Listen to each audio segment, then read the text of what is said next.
নমস্কার বন্ধুরা, আপনারা সবাই কেমন আছেন? আশা করি ভালো আছেন। আমরাও ভালো আছি।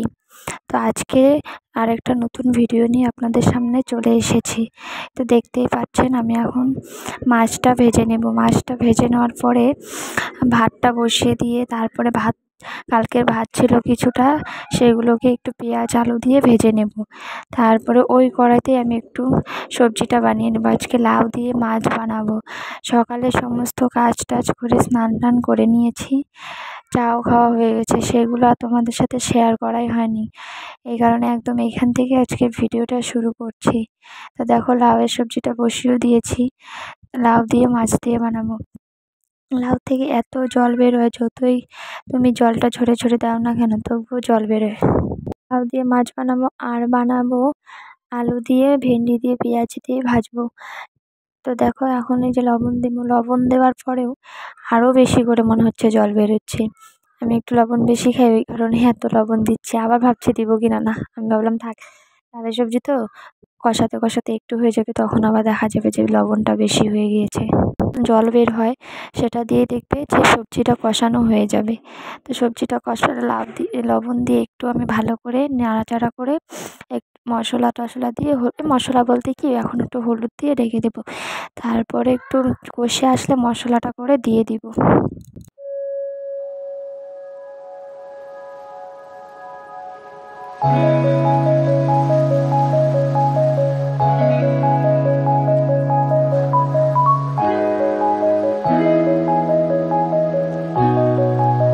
তো দেখো, এখন এই যে ভাতটা যে ভেজে রেখেছিলাম, সেটাই এখন একটু খেয়ে নেবো। ছেলেকে ডাকলাম, খাবি আয়, ও খাবে না, খেলছে বাইরে। তারপরে একটা কিছু ওকে বানিয়ে খাইয়ে দেবো। আমি খাওয়ার পরে এই যে দেখো, সবজিটা দেখি একটু কেমন, থালটা উল্টে দেখি যা একটু জলটা কমে কষে কষে এসেছে। এখন এই তো মশলাটা যে করে রেখেছিলাম, এই মশলাটা দিয়ে দেবো। আদা বাটা, জিরা আর কাঁচা লঙ্কা একটু বেটে নিয়েছি, এটাই দেবো, আর কিছু দেবো না। তারপরে দেখো, ভালো করে একটু এটা মশলা দিয়ে কষিয়ে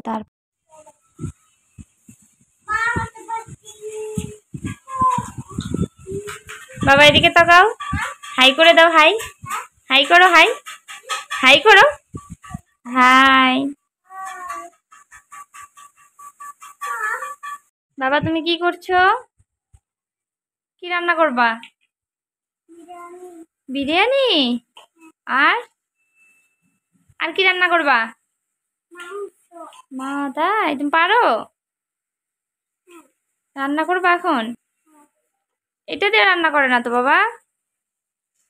প্রথমে হাঁড়িটা বসাও, হাঁড়িটা বসাও। রান্না টান্না করে খাওয়া হয়ে গেছে। এখন এই তো আমটা মেখে নেবো। আমটা মেখে খাওয়ার পরে তোমাদের সাথে আর ভিডিওটাই শ্যুট করা হয়নি। তারপরে আমি ঘুমিয়ে পড়েছিলাম। তো এখন উঠেছি, সন্ধ্যা দেওয়ার সময় উঠলাম, উঠে ঘর টর ঝাড়ু দিয়ে জামা কাপড় টাপড় সব আনলাম।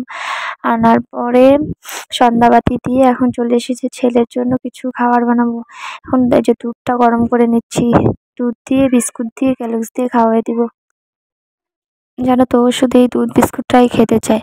বললাম একটু সুজি বানিয়ে দিও, খাবেই না। বললো মা না, আমি দুধ বিস্কুটই খাবো। এত বড় হয়েছে তাও কি দুধ বিস্কুট খেয়ে থাকতে পারে?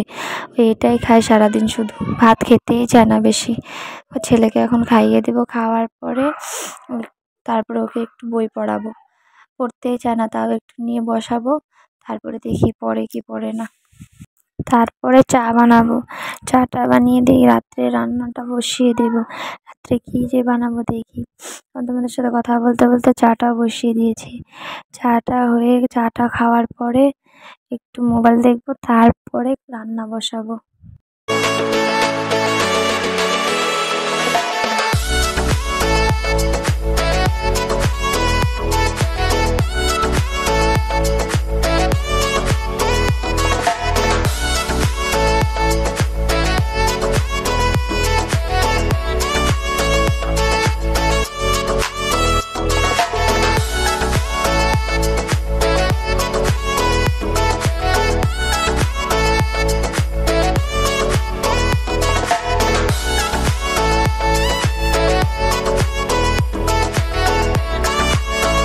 দেখো, চাটাও হয়ে গিয়েছে। চাটা খেয়ে রান্না টান্না সেরে আজকে একটু মেলায় যাব।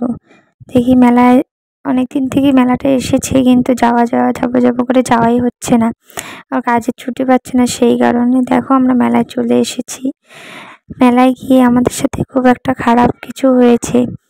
তো বৃষ্টি চলে এসেছি, শুধু মন্দিরের ভিতরে ঢুকেছি, ঢুকে বেরোয় একটা দোকানে গেছি, তারপরে ফুচকা খেতে ঢুকেছি। 2টা ফুচকা খেতে খেতে এত বৃষ্টি, সেই কারণে আমরা কিছুই কিনতে পারিনি, বাড়ি চলে এসেছি। মেলায় অনেক ভিড় হয়েছিল, মেলায় বাচ্চাদের খেলনা সব কিছু এসেছিল, জামা কাপড়, তারপরে তোমার গানের স্টেজ বানিয়েছিল, হনুমান মেলা ছিল, তারপরে ঠাকুরের বাসনপত্র সব এসেছিল। এখানে শুধু পূজা হয় দেখে মেলা বসিয়েছে ছোট করে, কিন্তু এই পুজোর মেলাটাই কতদিন পরে হবে অনেক বড় করে। ওটা প্রায় 1 মাসের মতো থাকে, সেটাও তোমাদের সাথে শেয়ার করব। তোমরা আমার প্রতিদিনের ভিডিও চেক করো, সেটাও তোমরা পাবে। দেখো মন্দিরের সামনে কত সুন্দর একটা ফোয়ারা না কি বলে এটাকে, এটা বসিয়েছিল। ভিতরে দেখো, ভিতরে ঢুকছি, ভালো করে ভিডিও করতে পারছি না, এত ধাক্কা ধাক্কি। দেখো সামনে দেখছো হনুমান ঠাকুর। তা আজকের ভিডিওটা এই পর্যন্ত। যদি কিছু ভালো লাগে তাহলে লাইক শেয়ার কমেন্ট করে দিও।